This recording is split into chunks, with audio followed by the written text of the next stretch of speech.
जब जब देश में ऑपोजिशन की आवाज दबाई गई है, सरकार के फैसलों पर सवाल खड़ा हुआ है। नमस्कार, मैं हूं कुलदीप और आप देख रहे हैं राजनीति की बात थॉट कंट्रोल के साथ।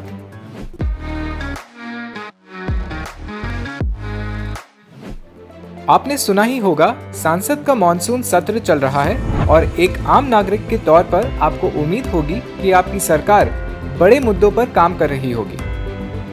आर्थिक, सामाजिक और असल वातावरण के दबाव और दिक्कतों से आपको निजात दिलाने की कोशिश कर रही होगी। पर लगता है मॉनसून सत्र में ये विचार काफी कम हो पा रहे हैं, क्योंकि बार बार सांसद की दोनों सभाओं को स्थगित करने की जरूरत पड़ रही है और जब सांसद चलता भी है, शोर की वजह से ज्यादा काम नहीं हो पा रहा है। ये कौन से शोर की हम बात कर रहे हैं? ये हल्ला है पेगासस प्रोजेक्ट से जुड़े विवाद का। शुरू करने से पहले ये बात साफ करनी जरूरी है कि थॉट कंट्रोल किसी भी राजनीतिक समूह का समर्थन नहीं करता है। इस वीडियो में सिर्फ तथ्य और सबूतों की बात की जाएगी। कुछ ओपिनियन जरूर दिए जाएंगे, पर वो सिर्फ और सिर्फ सबूतों के अनुसार बताए जाएंगे। पेगासस प्रोजेक्ट आया इजराइल से, जहां की NSO कंपनी पाई गई एक स्पाई सॉफ्टवेयर बेचते हुए।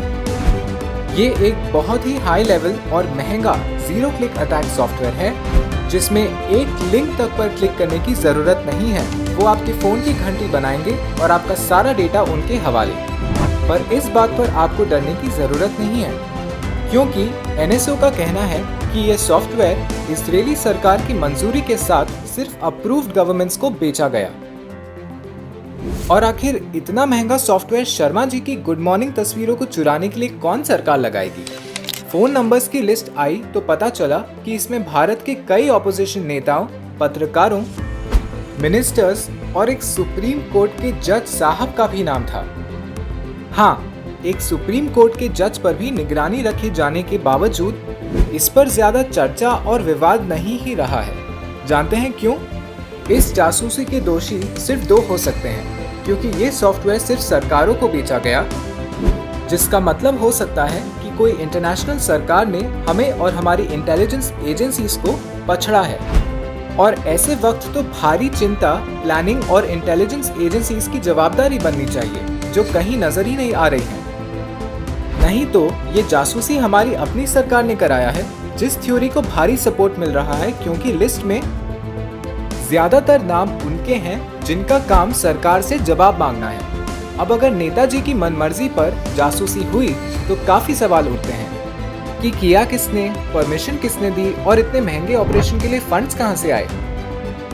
ऑपोजिशन ने कमर कस ली है और लगातार सरकार से जवाब मांगे जा रहे हैं। लग तो ऐसा रहा है कि शासन ने चुप्पी साध रखी है। उनका एकत्र डिफेंस है। सतह पर ठोस सबूत पर इसे खारिज करा जा रहा है, क्योंकि ये जीरो क्लिक जासूसी का केस है। जंग काफी भयानक है। सांसद में नारे लगे, प्रवचन हुए और भारी बाधाओं के बाद सांसद को बार बार स्थगित किया गया। कांग्रेस प्रधान राहुल गांधी ने भी योजना पर चर्चा करने के लिए एक नाश्ता बैठक का आयोजन किया, जहां कई ऑपोजिशन नेताओं ने हाजिरी दी। रूलिंग पार्टी ने इस विरोध और विघ्न की कड़ी निंदा की। एक MP ने ऑपोजिशन को किसान प्रोटेस्ट की तरह बताया और कहा कि इनके पास कोई बेस नहीं है। यहाँ तक कि प्रधानमंत्री नरेंद्र मोदी को भी इस बर्बाद को लेकर गुस्से में देखा गया।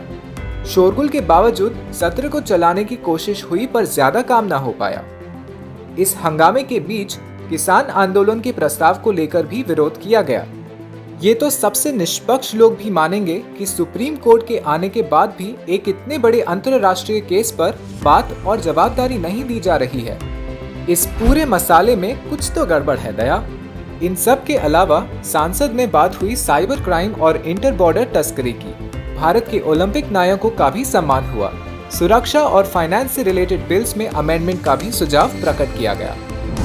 बात की जाए अपराधों की, महिलाओं के प्रति हिंसा और रेप के आंकड़े और भी डरावने होते जा रहे हैं। उत्तर प्रदेश के पवन ब्रज क्षेत्र में चौंका देने वाले 129 रेप केसेस 3 महीनों में दर्ज किए गए। दिल्ली और गोवा में नाबालिग बच्चियों के रेप की घटना से पूरे देश में दुख और आक्रोश का माहौल हुआ। गोवा के CM ने इन वारदातों का ब्लेम बच्चे के माता पिता पर डालते हुए कहा कि बच्चों की सुरक्षा माँ बाप की जिम्मेदारी होती है। जनता में इस विक्टिम ब्लेमिंग पर भारी आक्रोश। एक पेट्रियार्कल समाज में भी ऐसा कहना बहुत ही घिनौनी बात है। अब कुछ कोविड अपडेट्स। काफी वक्त से रोज एक जैसे 40,000 केसेस के आसपास का आंकड़ा देखा जा रहा है।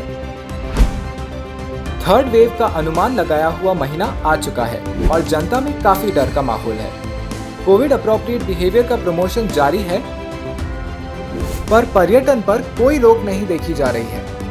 इनमें से आधे केसेस आ रहे हैं केरला से, जहां लॉकडाउन कर दिया जा रहा है और लड़ने की कोशिश जारी है।